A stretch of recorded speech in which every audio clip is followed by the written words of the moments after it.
मित्रों नमस्कार, मैं अनिरुद्ध विश्वकर्मा। आप देख रहे हैं हिंदुस्तान सपनों का।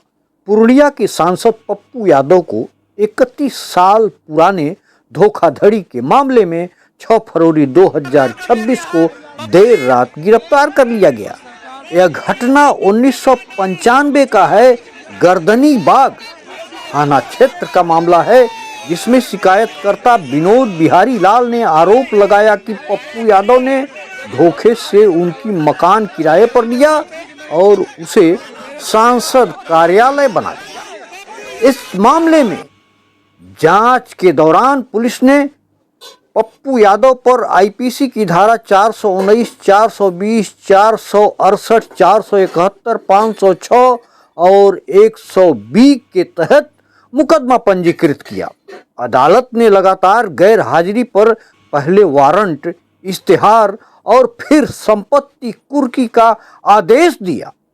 उसी घटना में पप्पू यादव को पुलिस ने गिरफ्तार किया है।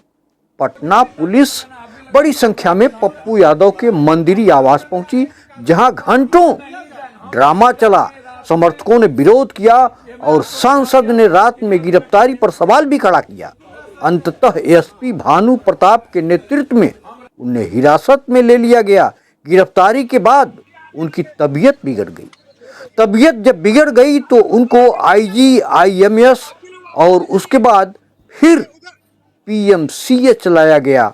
नीट छात्रा की लड़ाई लड़ने के लिए बिहार की सरकार और गृह मंत्री सम्राट चौधरी उनको धमका रहे। पटना के एक गर्ल्स हॉस्टल में रहकर नीट की तैयारी कर रही बिहार की जहानाबाद की 18 वर्षीय छात्रा के साथ कथित रूप से रेप हुआ था, जिसके बाद वह कोमा में चली गई और 11 जनवरी 2026 को प्राइवेट अस्पताल में उसकी मौत हो जाती है। परिवार ने पुलिस पर मामले को दबाने का आरोप लगाया, जिसके बाद गृह मंत्री सम्राट चौधरी ने DGP और CID ADG को तलब किया तथा जांच को CBI को सौंप दिया। छात्रा शंभू गर्ल्स हॉस्टल चित्रगुप्त नगर में रह रही थी, जहां महीने की शुरुआत में उसे अचेत पाया गया।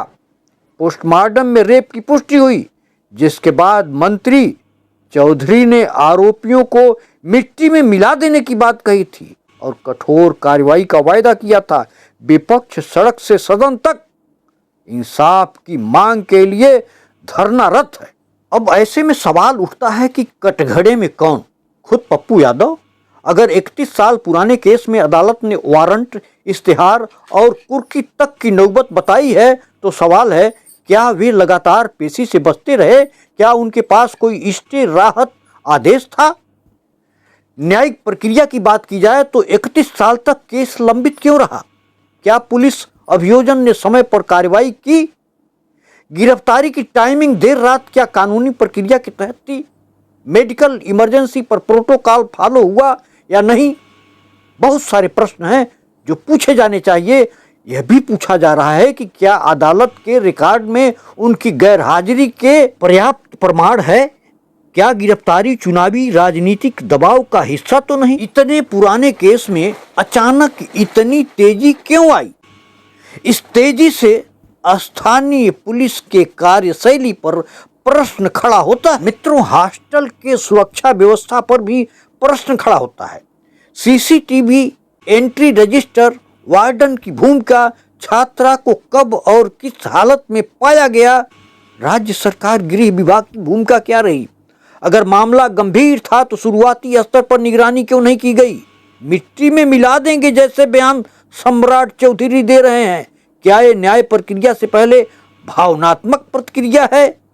अब CBI जांच की बात हो रही है। क्या CBI को सौंपना पारदर्शिता के लिए था या दबाव कम करने की योजना? पप्पू यादव खुद इस केस में सक्रिय थे और सरकार पर सवाल उठा रहे थे। ऐसे में गिरफ्तारी का समय संदेह पैदा करता है। सबसे बड़ा सवाल, क्या गिरफ्तारी और छात्रा केस की सक्रियता के बीच कोई राजनीतिक कड़ी है या दोनों पूरी तरह अलग अलग कानूनी प्रक्रियाएं हैं जिन्हें जोड़कर नैरेटिव बनाया जा रहा है? आप क्या सोचते हैं? कमेंट बॉक्स में बताएं। नमस्कार।